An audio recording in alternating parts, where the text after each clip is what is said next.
حضرت ابو ہریرہ کا احادیث کو حفظ کرنا۔ حضرت ابو ہریرہ نہایت مشہور اور جلیل القدر صحابی ہیں اور اتنی کثرت سے حدیثیں ان سے نقل ہیں کہ کسی دوسرے صحابی سے اتنی زیادہ نقل کی ہوئی موجود نہیں۔ اس پر لوگوں کو تعجب ہوتا تھا کہ 7 ہجری میں یہ مسلمان ہو کر تشریف لائے اور 11 ہجری میں حضور اقدس صلی اللہ علیہ وسلم کا وصال ہو گیا۔ اتنی قلیل مدت میں جو تقریباً 4 برس ہوتی ہے، اتنی زیادہ حدیثیں کیسے یاد ہوئی؟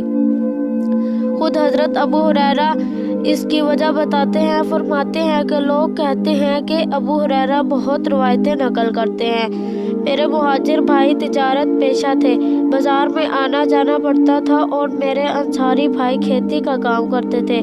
اس کی مشغولی ان کو درپیش رہتی تھی اور ابو ہریرہ اصحاب صفہ کے مساکین میں سے ایک مسکین تھا جو حضور اقدس صلی اللہ علیہ وسلم کی خدمت میں جو کچھ کھانے کو مل جاتا تھا اس پر قناعت کیے پڑا رہتا تھا۔ ایسے اوقات میں موجود ہوتا تھا جس میں وہ نہیں ہوتے تھے اور ایسی چیزیں یاد کر لیتا تھا جن کو وہ یاد نہیں کر سکتے تھے۔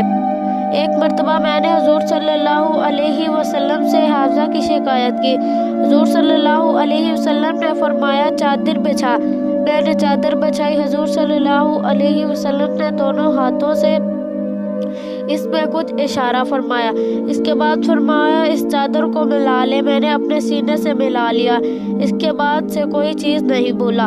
اصحاب صفہ وہ لوگ کہلاتے ہیں جو حضور اقدس صلی اللہ علیہ وسلم کی گویا خانقاہ کے رہنے والے تھے اور ان حضرات کے اخراجات کا کوئی خاص نظم نہیں تھا، گویا حضور صلی اللہ علیہ وسلم کے مہمان تھے۔ جو کہیں سے کچھ ہدیہ یا صدقہ کے طور پر آتا، اس پر ان کا زیادہ تر گزر تھا۔ حضرت ابو ہریرہ بھی ان ہی لوگوں میں تھے۔ بسا اوقات کئی وقت فاقے کے بھی ان پر گزر جاتے تھے۔ بعض اوقات بھوک کی وجہ سے جنون کی سی حالت ہو جاتی تھی۔